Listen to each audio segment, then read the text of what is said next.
Every day, new secrets and curiosities about Squid Game emerge. For example, there are several scenes where the frontman clearly shows himself as a traitor in front of everyone, but Gihan never notices. That's what we'll talk about here. Today on Charlie Tiles, we'll review new curiosities and secrets from Squid Game Season 2. Ready? Let's begin.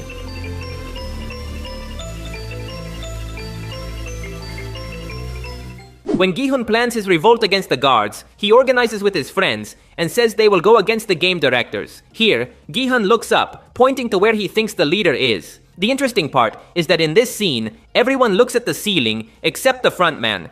Player 1 stares directly at Gi-hun. He doesn't look at the ceiling because he knows no one important is there. In his mind, Gi-hun is directly challenging him, which is why he stares back. The scene symbolically shows us how the frontman has been deceiving Gi-hun all along. Every time Gi-hun points one way, the frontman has already gone another. He has always been ahead of all his plans. In episode 2, Gi-hun calls his daughter on the phone to hear her voice one last time. But when she answers, she speaks in English. That's logical, as in the previous season, we learned that she would move to the United States with her mother and stepfather. However, the interesting part is that this reminds us of Gi-hun's mother. In Season 1, she told Gi-hun she didn't want her granddaughter to leave because if she moved to the United States, she would forget the Korean language.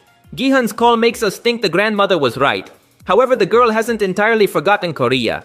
In the end, she thinks her father is calling and speaks to him in Korean, hoping he will respond. The scene tells us that while the girl has adapted to the United States, she hasn't abandoned Korea because her father connects her to that culture.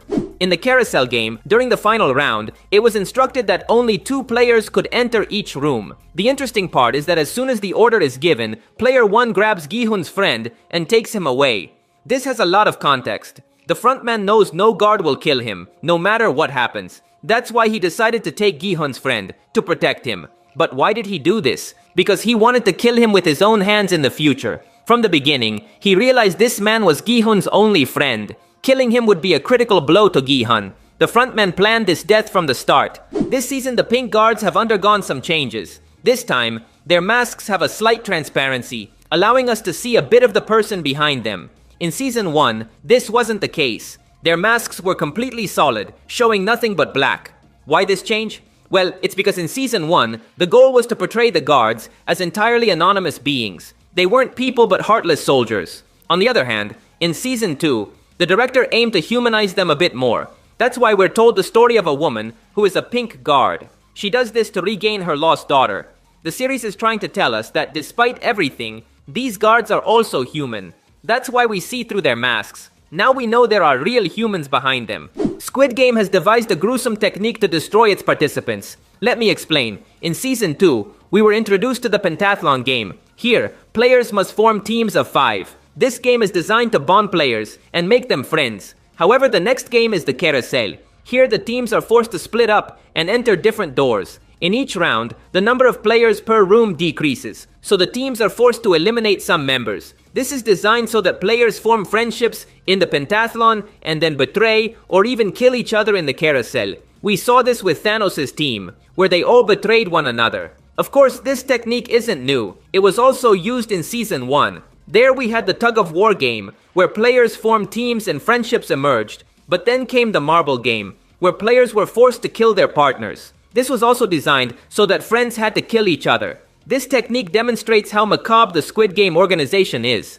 It's not enough for them to kill people. They want the deaths to be painful. If everyone were strangers, the suffering wouldn't be as intense. But if the players are friends, the betrayals become more enjoyable for the VIPs. In the pentathlon game, the frontmen played alongside the protagonists. Curiously, they ended up being the last team. To me, this wasn't a coincidence. Evidently, the frontman couldn't die in the games, so they placed his group last to ensure no witnesses in case they failed the challenge. If this happened, the guards would simply have to kill everyone except the frontman. And since there would be no other teams, there would be no witnesses. From the beginning, player 1 played it safe. This isn't unusual. In Season 1, the elderly Ilnam also used similar tricks to ensure his survival in the games.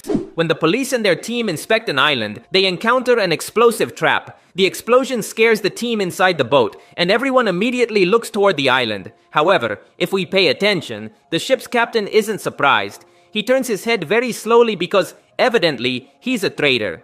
He already knew there was a trap in that location. From the beginning, he showed his true colors, but we didn't notice. In the pentathlon, we had an epic moment when player 388 won the Gongi game. Daeho demonstrated mastery in this game, saying he used to play it a lot with his sisters. However, behind-the-scenes videos revealed that the actor didn't perform the moves. The production hired a Gongi professional. This man performed the hand movements, which were then edited together with Daeho's scenes to create the illusion that he did it all. Actor Kang Hanol stated that he practiced a lot for this scene because he thought he would perform the moves. But in the end, the production decided a professional would handle everything.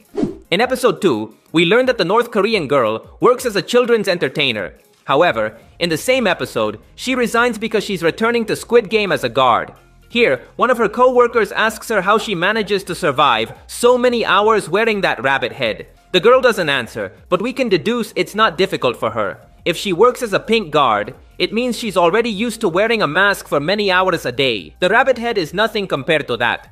In the carousel game, the crazy woman tells Gi-hun a sort of prophecy. She says, "There's a reason your life has lasted longer than fate dictated, and you were brought here for a reason." This line tells us that Gi-hun should have died long ago, and it's true. He won the games in Season 1, but he should have died from the start. In the doll game, he tripped but was saved by Ali. In the cookie game, he survived by chance when a drop of sweat fell on his cookie, leading him to realize he could lick it to win.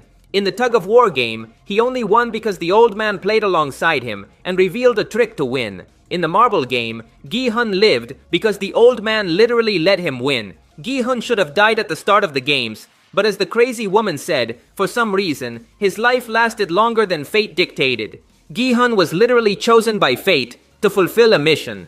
In this scene, the series director tells us that Gi-hun is still alive because he has something important to do. Most likely, this mission involves the pregnant woman, as the crazy woman keeps staring at her. I've told you before in other videos about the importance of the pregnant woman. That's all for today. If you liked the video, you'd really help me out by leaving a like. That would be legendary. Also, remember to subscribe to see more videos like this. Thanks for listening. My name is Charlie, and I'll see you in the future.